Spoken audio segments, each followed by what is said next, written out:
नमस्कार विद्यार्थी मित्रांनो, पवन वाघ अकॅडमी या यूट्यूब चॅनलमध्ये मी राठोड सर आपलं स्वागत करत आहे। विद्यार्थी मित्रांनो, आज आपल्याला कुमार भारती मराठी इयत्ता 10वी या पाठ्यपुस्तकातील जी कविता आहे तिचा क्रमांक 12वा आणि कवितेचं नाव आहे भरतवाक्य आणि या कवितेला ज्या कवीने लिहिलेलं आहे त्या कवीचं नाव आहे मोरोपंत। विद्यार्थी मित्रांनो, आपण या कवितेपर्यंत आपला जो सर्व पूर्वीचा भाग आहे, पूर्वीचे जे पाठ आहेत त्यामध्ये स्थूल वाचन आहे, कविता आहे, पद्य आहे, गद्य आहे, ते सर्व आपल्या YouTube वरती अपलोड आहेत। जर तुम्ही ते बघितलं नसाल तर बघून घ्या, जेणेकरून तुमचा अवश्य फायदा होईल। आज आपल्याला या कवितेमध्ये आज आपल्याला काय शिकायचं आहे ते आपण पाहूया। कवी मोरोपंत या कवीचा आपण सुरुवातीला काय करूया, जो जीवन परिचय आहे तो जीवन परिचय आपण सुरुवातीला पाहूया। कवी मोरोपंत जन्म 1729 आणि मृत्यू 1794। पंडित कवी, काव्य नाटक, व्याकरण, अलंकारादी न्याय शिकून न्याय व वेदांत यांचे अध्ययन त्यांनी विपुल काव्यरचना केली आहे। 268 काव्यकृती त्यांच्या नावावर आहेत। त्यापैकी आर्याभारत, केकावली, मंत्र भागवत, मंत्र रामायण, श्रीकृष्ण विजय व हरिवंश या रचना प्रसिद्ध आहेत। त्यांनी संस्कृत काव्यरचनाही केली आहे। त्यांचे समग्र वाङ्मय कविवर्य मोरोपंताचे समग्र ग्रंथ खंड 1 ते खंड 12 यामध्ये संग्रहित करण्यात आलेले आहे। मोरोपंतांनी या रचनेमध्ये सज्जन माणसाच्या सहवासाचे व सद्विचारांच्या श्रवणाचे महत्व याकडे लक्ष वेधले आहे। खोटा अभिमान बाळगू नये, भक्ती मार्गाकडे वळताना कोणत्याही मोहाला बळी पडू नये असे कवी या ठिकाणी आवाहन करतात। सत्कर्मात व सज्जनाच्या सहवासात राहण्याची शिकवण या पद्य रचनेतून आपल्याला कवीनी या ठिकाणी दिलेला आहे। कवी म्हणतात की जर आपण सज्जन व्यक्तीच्या संगतीमध्ये आलो तर आपला विचार कसे होतात आणि आपण सद्विचार जर ऐकलेत, आपल्या कानावर जर सद्विचार पडले, सद्विचार म्हणजे चांगले शब्द, हे जर आपल्या कानावर पडले तर आपलं जो आचरण आहे हे किती चांगल्या पद्धतीच होऊ शकतं। म्हणून कवी म्हणतात की जर तुम्हाला पुण्य किंवा एखादी चांगली गोष्ट घडवायची असेल, तुमच्या मनामध्ये चांगलं जर आणायचं असेल तर तुम्हाला काय करावं लागेल, सज्जनाच्या संगतीमध्ये राहावं लागेल। जे सज्जन व्यक्ती आहेत त्या सज्जन व्यक्ती म्हणजे जे संत व्यक्ती आहे, जे चांगले विचार करणारे लोक आहेत, त्याच्या संगतीमध्ये तुम्हाला राहावं लागेल असं या ठिकाणी कवी मोरोपंत आपल्याला सांगतात। बघा, सुरुवातीला आपण बघूया। सुसंगती सदा घडो, सुजन्य वाक्य कानी पडो, कलंक मतीचा झडो, विषय सर्वथा नावडो, संदग्री कमळी घडो, मुरडीता हटाने अडो, वियोग घडता रडो, मन भवचरित्री जडो। बघा, कवीच्या पहिल्या चरणामध्ये कवी मोरोपंत आपल्याला म्हणतात सुसंगती सदा घडो। आता सुसंगत म्हणजे चांगली संगत, सुसंगत म्हणजे काय, चांगली संगत। सुसंगत म्हणजे चांगली संगत। कवी म्हणतात सुसंगती सदा घडो, सुजन्य वाक्य कानी पडो, कलंक मतीचा घडो, विषय सर्वथा नावडो। म्हणजे जर तुम्हाला तुमच्या आयुष्यामध्ये काही सत्कर्म करायचे असेल किंवा चांगले कार्य करायचे असेल तर सुसंगती सदा घडो म्हणजे तुमच्या डोक्यातून जे चांगले विचार आहेत, चांगली संगत, चांगले जे विचार आहेत, सुजन्य वाक्य कानी पडो, सुसंगती सदा घडो आणि सुजन्य वाक्य कानी पडो। जर आपल्याला आपल्या भविष्यामध्ये, आपल्या जीवनामध्ये जर चांगले कार्य करायचं असेल तर आपल्याला चांगली संगत हवी असेल, आपल्याला चांगली संगत जर चांगली असेल तर आपला विचार जो आहे, आपला विचार सुद्धा चांगले होतात।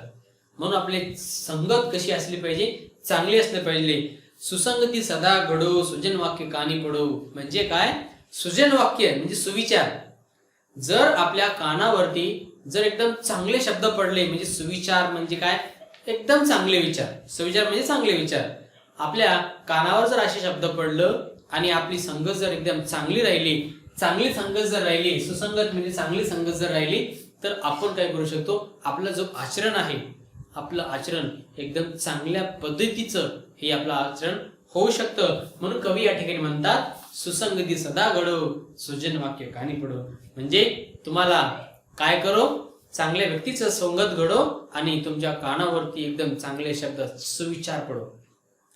कलंक मतीचा घडो, विषय सर्वथा नावडो. कलंक, कलंक म्हणजे वाईट गोष्टी. मतीचा म्हणजे बुद्धी, झडो म्हणजे तुमच्या डोक्यामध्ये जे एखादी वाईट विचार आलेले आहे, तुमच्या बुद्धी जर तुमची बुद्धी जर वाईट विचार करत असेल, तर ते वाईट विचार तिथंच नष्ट हो, तिथंच ते तुमच्या डोक्यामध्ये आलेलं वाईट विचार ते तिथंच कमी हो, जेणेकरून तुम्हाला तुमच्या तोंडून हे वाईट शब्द बाहेर पडू नये. म्हणून जे तुमच्या डोक्यामध्ये कलंकमतीचा झडो म्हणजे तुमच्या जे कधी बुद्धीमध्ये जर एखादी वाईट गोष्ट आली असेल, तर ती वाईट गोष्ट तिथंच संपव, जेणेकरून आपण पुढचं जो दुष्कर्म आहे ते दुष्कर्म आपल्या हाताने होणार नाही, किंवा कधी वाईट गोष्ट आपल्या हाताने होणार नाही. म्हणून आपलं जे डोक्यामध्ये बुद्धीमध्ये जे विचार वाईट विचार आहे, ते वाईट विचार एकदम बाहेर निघून जाऊ. विषय सर्वथा नावडो. आता विषय म्हणजे काय, विषय म्हणजे मोह. विषय म्हणजे मोह म्हणजे मोह, माया, कामवासना, हे जे आहे हे विषय म्हणजे मोह, माया किंवा कामवासना. कामवासना सर्वथा म्हणजे पूर्णपणे नावडो. जे कामवासना आहे, कामवासना हे जास्त नाही आवडो, म्हणजे सर्वथा नावडो. विषय सर्वथा नावडो म्हणजे काय, जे कामवासना आहेत हे काय करो, त्या ठिकाणी ते नावडो. संदग्री कमळी दडो, मुरडिता हटाने अडो. वियोग घडता रडो, मन भवचरित्री जडो. म्हणजे आता संगग्री कमळी दडो म्हणजे काय, म्हणजे सज्जन व्यक्तीचं काय, सज्जन व्यक्तीचे पाय. संगगर कमळी म्हणजे काय,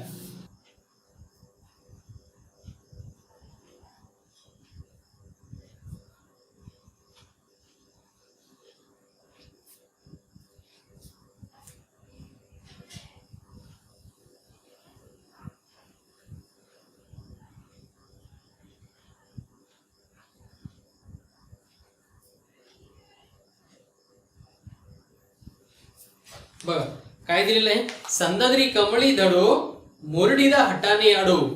आता या ठिकाणी जे सज्जन व्यक्ती आहे, त्या सज्जन व्यक्तीचं आपलं जो सज्जन व्यक्तीचे पाय किंवा सज्जन व्यक्तीचं दर्शन आपल्याला असं घडो की आपल्या डोक्यामध्ये जे वाईट कृत्य आहे ते वाईट कृत्य त्या ठिकाणी पूर्ण नाहीशी हो, जेणेकरून आपल्या हातून एकदम दुष्कर्म होणार नाही. आणि कमळी दडो म्हणजे बघा, जे कमळाचं फुल असतं त्या कमळाच्या फुलावर जो भुंगा आहे, कमळाच्या फुलावर जो भुंगा आहे, तो भुंगा त्या कमळाच्या पानावर कसं छान पद्धतीने त्या कमळाच्या पानावर खेळतं. आणि आपण जर त्या कमळाच्या फुलावरून त्या भुंग्याला जर हलवलं तर त्याला काय होतं, त्याला तो भुंगा तिथून हलत नाही, त्याला त्रास होतो. म्हणून या ठिकाणी संदग्री कमळी म्हणजे काय, संदग्री कमळी म्हणजे जसं आपण त्या ठिकाणी भुंगा त्या कमळाला सोडत नाही, तसं आपण सज्जन व्यक्तीचं संगत कधी सोडू नये. मुरडीदा जोडून राहू म्हणजे त्या ठिकाणी जोडून राहू. मुरडीदा हटाने अडो म्हणजे तिथून जर आपण त्या भुंग्याला जर तिथून हटवलं तर त्याला तिथून काय होतं, त्याचा त्रास होतो, तिथून हलत नाही. म्हणून या ठिकाणी लेखक म्हणतात की आपल्याला काय पाहिजे, संगत व्यक्तीची, सज्जन व्यक्तीची संगत ही आपल्याला चांगली असेल किंवा आपण आपली जर चांगली संगत आपण आपल्यासोबत असेल तर आपण काय करू शकतो, आपलं जो आयुष्य आहे ते आयुष्य आपण चांगल्या पद्धतीनं काय करू शकतो, आपण घालू शकतो, जेणेकरून आपलं आयुष्य काय होईल, सुखकर होईल. म्हणून आपला जर आयुष्य आपल्याला जर चांगल्या पद्धतीचं घालायचं असेल तर आपण काय करू, आपण चांगल्या सज्जन व्यक्तीच्या संपर्कामध्ये येऊन आणि आपलं सज्जन व्यक्तीच्या संपर्कात जर आलो तर आपलं जीवन हे एकदम चांगल्या पद्धतीचं आपण काय करू शकतो. वियोग घडता रडे, मन भवच्चत्री भवच्च रित्री जडो. वियोग, वियोग म्हणजे विग्रह, वियोग म्हणजे विग्रह. वियोग घडता आरडो म्हणजे आपल्याला त्यानंतर मन भवच्च रित्री जडो म्हणजे आपल्याला परमार्थ जो आहे, भवचित्री म्हणजे परमार्थ, आपल्याला परमार्थ म्हणजे आपल्याला देवाची काय हो, त्या ठिकाणी साक्षात्कार हो, आपल्याला देवाचा संपर्क हो, आपण देवाच्या सान्निध्यात जाऊ, म्हणून आपण त्या परमार्थाच्या संपर्कामध्ये जडू, आपल्याला परमार्थ मिळो आणि आपल्या हातून सत्कर्म घडो. म्हणून कवी मोरोपंत म्हणतात की या ठिकाणी आपण जर सज्जनाच्या सोबत आलो आणि तर आपल्याला काय, आपल्या डोक्यावरती सुविचार पडतील, म्हणजे सुजन वाक्य पडेल आणि आपल्या डोक्यामध्ये वाईट विचार कधी येणार नाही. आपल्या बुद्धीमध्ये जरी वाईट विचार येत असेल तर ते विचार तिथंच झडो आणि आपल्याला आपल्या हातून जर एखादी वाईट कृत्य घडणार असेल, मग त्यामध्ये मोह माया, जसं कामाचं तुम्हाला सांगितलं तसंच जर काही आपल्या हातून घडण्याची जर आपल्या बुद्धीनं विचार केलं तर त्या ठिकाणी ती जे विचार आहे तो लगेच बदलून चांगल्या विचाराकडे आपण काय करू शकतो, मार्गस्थ करू शकतो. म्हणून कवी मोरोपंत म्हणतात की सज्जन व्यक्तीच्या जर संपर्कात आलो किंवा सज्जन व्यक्तीचा आपण संगती आलो तर आपल्याला काय होतं, आपल्याला चांगल्या पद्धतीचं आपण त्या ठिकाणी राहू शकतो. पुढं न निश्चय कधी ढळो कुजन विघ्न बाधा टळो. न निश्चय कधी ढळो, आपला जो निश्चय आहे तो निश्चय कधीच आपला जो निश्चय आहे तो कधी आपण आपला निश्चय कमी करू नये. आपला निश्चय जर जो आपण एखादी गोष्ट ठरवलेली आहे ती आपण एखादी गोष्ट ती आपण काय करू, पूर्णच करू. आपली ती गोष्ट आपण कधीही जो आपण निश्चय केला ती गोष्ट आपण काय करू, ती पूर्ण करू. म्हणून न निश्चय कधी ढळो म्हणजे आपला जो निश्चय तो कधी ढळू नये, म्हणजे आपला निश्चयाला आपण कधी मागे जाऊ नये. आपण जो ठामपणे निश्चय केलेला आहे तो निश्चय आपण काय करू, एकदम चांगल्या पद्धतीने आपण त्या ठिकाणी घेऊ. कुजन विघ्न बाधा टळो म्हणजे आपल्याला या ठिकाणी म्हणतात की कुजन विघ्न बाधा टळो म्हणजे वाईट संगत.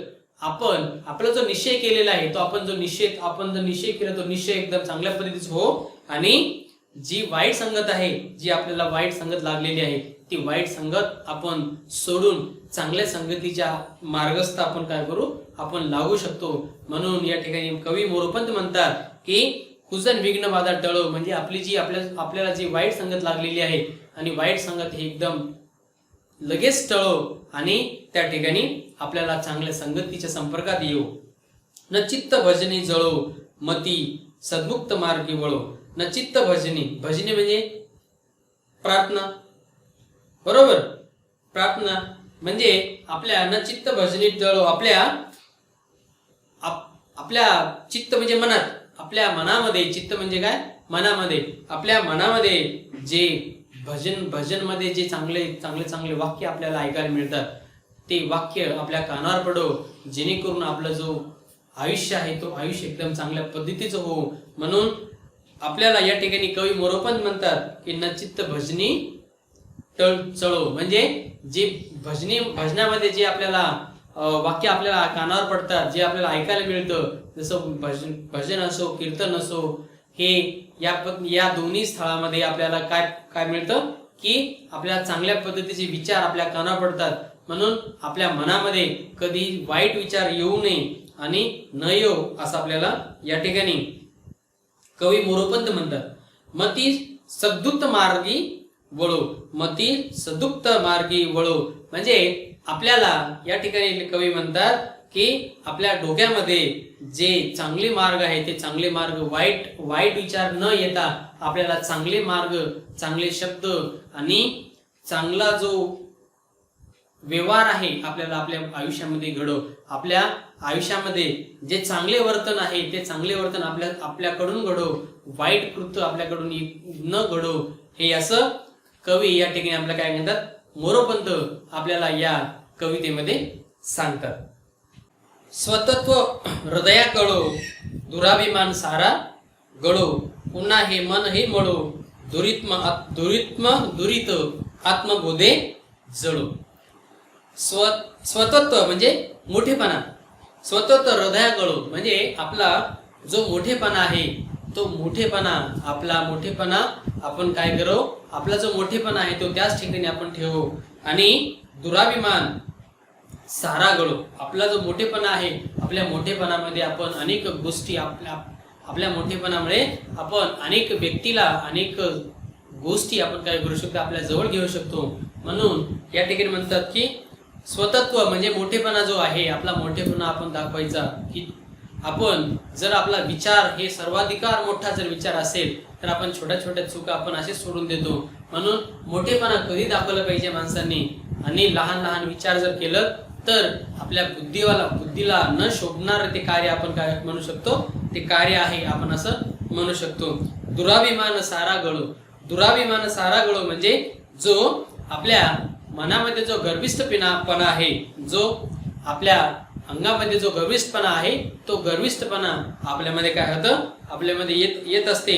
म्हणून दुराभिमान काय, दुराभिमान सारा गळो. जो आपल्या मनामध्ये आपल्या जे बुद्धीमध्ये जो गर्विष्ठपणा आहे, तो गर्विष्ठपणा काय होय आपल्या बुद्धीमध्ये ते येऊ नये. म्हणून जो मोठेपणा आहे तो मोठेपणा आपण काय केलं पाहिजे, दाखवलं पाहिजे. आणि दुराभिमान आपल्याला त्या ठिकाणी केलं पाहिजे. आणि गर्विष्ठपणा हा कधी दाखवू नये. गर्व आपण नेहमी म्हणत असतो, आपण काय करत असतो, आपले मराठीमध्ये अनेक वाक्य आहेत की गर्वाचे घर खाली. गर्वाचे घर काय खाली, म्हणजे गर्वाचे घर खाली याचं म्हणजे काय, आपण जे गर्विष्ठ माणसं आहेत त्या गर्विष्ठ माणसाला काय वाटतं की बाबा माझ्यापेक्षा मोठं कोणीच नाही, जे मीच करू शकतो, हे कार्य मीच करू शकतो आणि हे कोणी करू शकत नाही. पण विद्यार्थी मित्रांनो, आपल्याला माहिती आहे की जी असामान्य गोष्ट कोणती सामान्य माणूस करून दाखवतो, जी असामान्य गोष्ट, छोटीशी असामान्य गोष्ट आहे, ती असामान्य गोष्ट आपण सामान्य आपल्या समाजामधला जो सामान्य व्यक्ती आहे तो सामान्य व्यक्ती करून दाखवतो. म्हणून कधीही माणसाने आपल्याकडे जी गोष्ट आहे त्या गोष्टीचा अभिमान किंवा त्या गोष्टीचा गर्व आपण कधीही ठेवू नये. आपण गर्विष्ठपणा असाल तर आपल्याला आपल्या इतका मूर्ख माणूस आपण कोणी म्हणू शकत नाही. म्हणून आपण गर्व नाही बाळगला पाहिजे. सर्व आपल्या संस्थेमधील किंवा आपल्या इतर कशाही कोणत्याही गोष्टीमधील जे इतर माणसं आहेत ते इतर माणसाचे विचार घेऊन आपण चाललं पाहिजे. आपण जर असं मीच मोठा आणि माझ्यापेक्षा मोठा कोणीच नाही जर असं जर केलं असतं तर आपल्या भारतामध्ये आपले असे अनेक उदाहरण जे आपल्या समोर दिसतात ते उदाहरण दिसतील नसते. मग त्याच्यामध्ये टाटा असो, बिर्ला असो, अंबानी असो, यांनी जर मीपणा दाखवलं असतं किंवा त्या ठिकाणी गर्विष्ठपणा दाखवलं असतं तर ते मोठे झाले नसते. कारण की ज्या माणसाकडे गर्व असतो, ज्या माणसामध्ये मीपणा असतो, तो कधी दुसऱ्याला मोठं होत नाही, तो दुसऱ्याला कधी मोठा होत नाही. स्वतः तर होतच नाही, स्वतः तर मोठा कधी होतच नाही, पण तो दुसऱ्याला सुद्धा मोठा होऊ देत नाही. म्हणून आपण गर्विष्ठपणा कधी गबाळू नये. या ठिकाणी दुराभिमान सारा गळो म्हणजे आपल्यामधला जो गर्विष्ठपणा आहे किंवा आपल्यामध्ये जो स्वार्थीपणा आहे तो स्वार्थीपणा गळो, असं या ठिकाणी आपल्याला लेखक सांगतात, कवी सांगतात. पुन्हा मन हे मळो वाईट दुरित आत्मबोधे जळो. मग हे जे सत्कर्म आहे, जे आपण जर आपल्या स्वार्थीपणा आपला कमी केला तर स्वार्थीपणा कमी केल्यावर काय होतं की जो कमी केल्यानंतर हे जे मन आहे, जे आपण इतरांना कमी तुच्छ लेखलेलं आहे, ते तुच्छ लेखलेले मन सुद्धा काय होतं, आपण जर गर्विष्ठपणा केलं नाही तर आपण दुसऱ्याला जो कमी एकदम तुच्छ दाखवलं, त्या व्यक्तीला जर आपण सोबत घेतलं, त्याच्यासोबत मनमिळाऊपणे राहिलं तर आपल्याला पण काय होतं, आपला गर्विष्ठपणा कमी केला असं वाटतं. म्हणून आपण काय केलं पाहिजे, आपला जो गर्विष्ठपणा आहे तो गर्विष्ठपणा कमी केला पाहिजे, जेणेकरून आपल्याला जर मोठं व्हायचं असेल तर आपल्या हाताखाली जे कार्यकारी लोक आहे त्या लोकांना अगोदर तुम्ही मोठे करा, मग तुम्ही मोठे होसाल. जर तुम्ही त्या लोकांना जर एकदम तुच्छ लेखत असाल तर तुमचे इतका मूर्ख माणूस कोणी नाही आणि तुम्ही स्वतः कधी मोठे होणारच नाही, तुमच्या आयुष्यामध्ये कधी मोठे होणार नाही. म्हणून तुम्ही तुमच्यामध्ये जर इगो असेल, तो गर्विष्ठपणा असेल तर तो गर्विष्ठपणा त्या ठिकाणी काढून टाका आणि काढून जे आपण कार्य करतो त्या कार्यामध्ये आपलं काहीतरी पुण्य करा. म्हणजेच आपला पुण्याची जी भावना आहे आपल्या मनामध्ये ठेवा. या ठिकाणी कवी म्हणतात पुन्हा हे मन मळो, म्हणजे जर तुम्ही गर्वाच्या बाहेर निघाले तर तुमचं जे मन आहे ते पुन्हा त्या सामान्य लोकांमध्ये मिसळो. दुरित आत्मबोधे जळो, म्हणजे या ठिकाणी दुरित म्हणजे वाईट आत्मबोधे जळो. या ठिकाणी जे आत्मबोधे म्हणजे काय, आत्मज्ञान. आत्मबोधी म्हणजे आत्मज्ञान. या ठिकाणी जो वाईट कृत्य आहे, जे वाईट आत्मज्ञान आहे, तो वाईट आत्मज्ञान आपल्याला आपल्या आयुष्यामध्ये घडो, असं कवी या ठिकाणी आपल्याला काय सांगतात.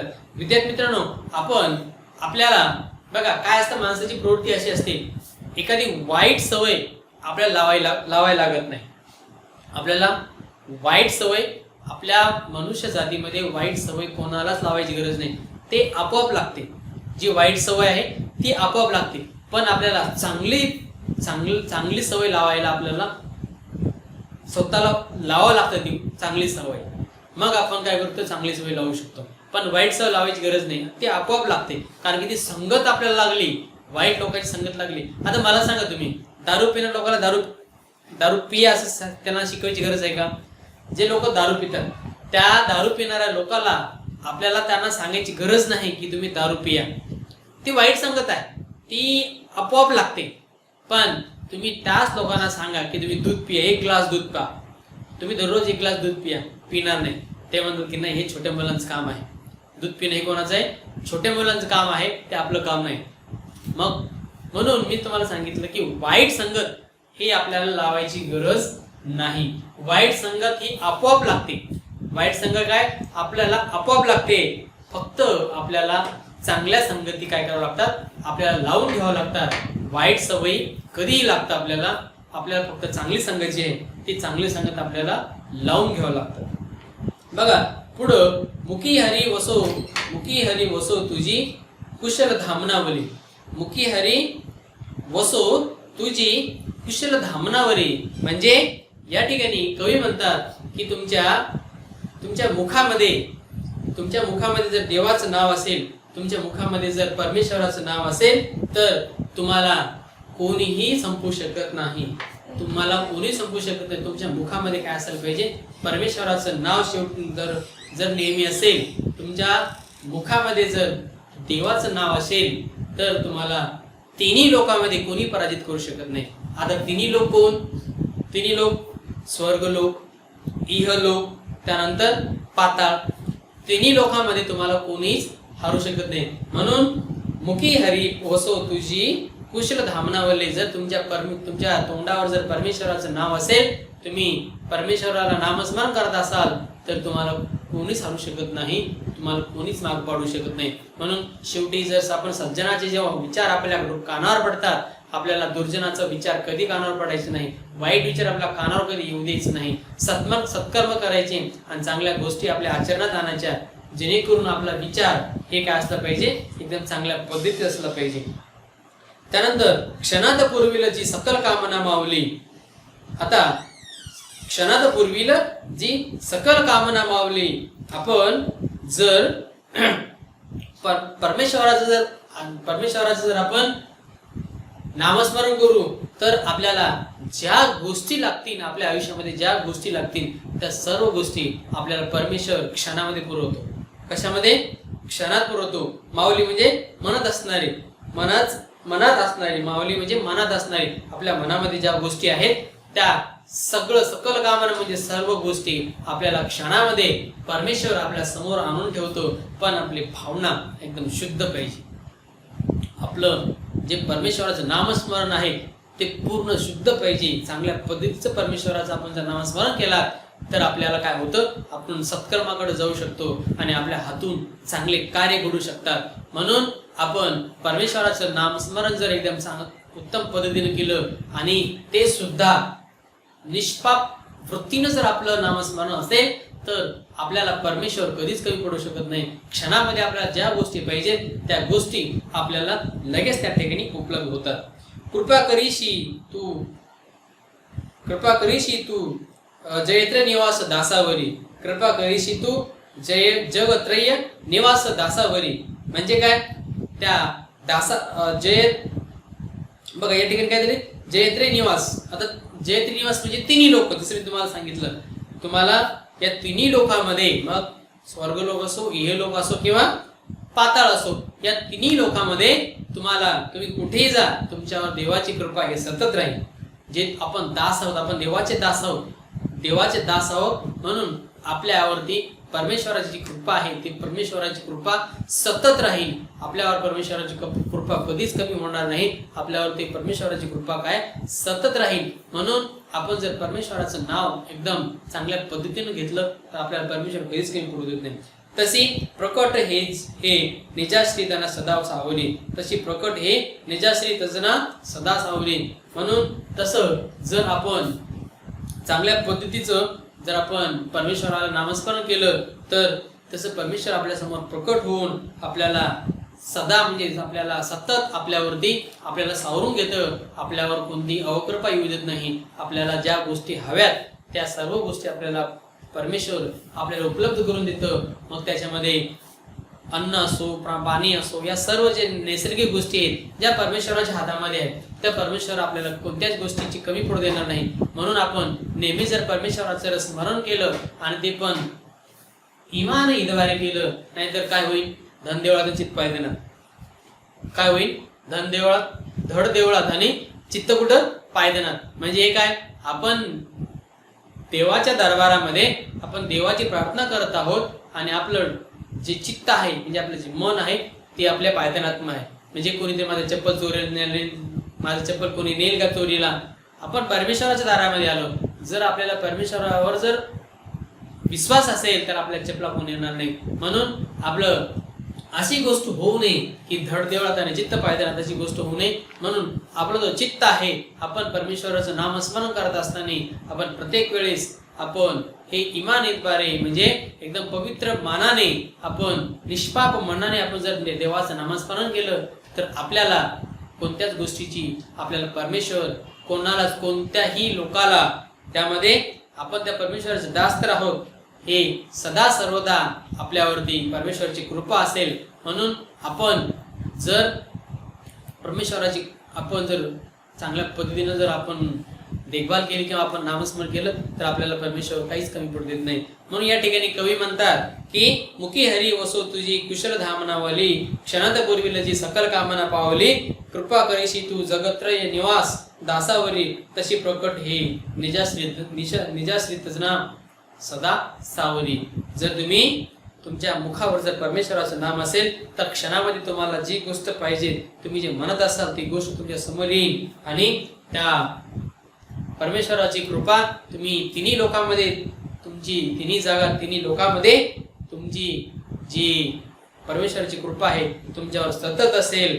तशी प्रकट होऊन प्रत्येक गोष्टीमध्ये तुम्ही ज्या गोष्टीत अडचणीत असाल त्या प्रत्येक अडचणीमध्ये तुम्हाला परमेश्वर सावरू शकतो. असं आपल्याला या ठिकाणी कवी मोरोपंत आपल्याला या कवितेच्या माध्यमातून आपल्यापर्यंत ही प्रार्थना करतात आणि ते सांगतात की आपल्याला जर सज्जन माणसाचा सहवास आला तर आपण सज्जनासारखंच राहू आणि दुर्जन माणसाचा आपल्याला सहवास आला तर आपण दुर्जनासारखंच राहू. दारू पिणाऱ्या माणसाच्या सोबत आला तर तुम्ही दारू पिणारच. जर तुम्ही दारू पिणाऱ्या जर शेजाऱ्या सोबत आला तर तुम्ही दारू पिणार आणि तेच जर तुम्ही एखाद्या चांगल्या व्यक्तीच्या संपर्कात असाल तर तुमचे विचार हे चांगले असतील. तुम्ही सत्कर्म तुमचे काम तुमचं कार्य सुद्धा सत्कर्म असेल, तुमचं कार्य सुद्धा उत्तम असेल. म्हणून आपलं जर कार्य आपल्याला चांगल्या पद्धतीच करायचं असेल तर आपल्याला सज्जन व्यक्तीच्या संपर्कात आला पाहिजे. आणि सज्जन व्यक्तीच्या संपर्कात येऊन फायदा नाही, पण आपल्या सज्जन व्यक्तीचे सुविचार जे ते आपल्या सज्जन व्यक्तीचे सुविचार आपल्या कानावर जर पडले तर आपलं आयुष्य हे एकदम सुखकर होऊ शकतं. असं आपल्याला या ठिकाणी या कवितेच्या माध्यमातून सांगता येते. तर विद्यार्थी मित्रांनो या ठिकाणी ही कविता संपली. तुम्हाला हा व्हिडिओ कसा वाटला अवश्य कळवा आणि आमच्या पवन वाघ अकॅडमी यूट्यूब चॅनलला त्याचबरोबर PWA लाईव्ह या यूट्यूब चॅनलला सबस्क्राईब करायला विसरू नका. आणि विद्यार्थी मित्रांनो जर तुम्ही आमच्या यूट्यूब चॅनलला नवीन असाल तर पवन वाघ अकॅडमी नावाचं ॲप्लिकेशन प्ले स्टोर उपलब्ध आहे, तो डाउनलोड करून घ्या आणि त्या ॲप्लिकेशनमध्ये सर्व एकाच ठिकाणी सर्व विषयाचे व्हिडिओज आपल्यासाठी उपलब्ध आहेत. त्याचा तुम्हाला अवश्य फायदा होईल. आणि हा व्हिडिओ तुम्हाला कसा वाटला अवश्य कळवा. आपण दुसऱ्या व्हिडिओमध्ये एक नवीन पाठासोबत नवीन व्हिडिओ घेऊन आपल्यासमोर येणार आहे. तोपर्यंत बघत राहा पवन वाघ अकॅडमी यूट्यूब चॅनल. धन्यवाद.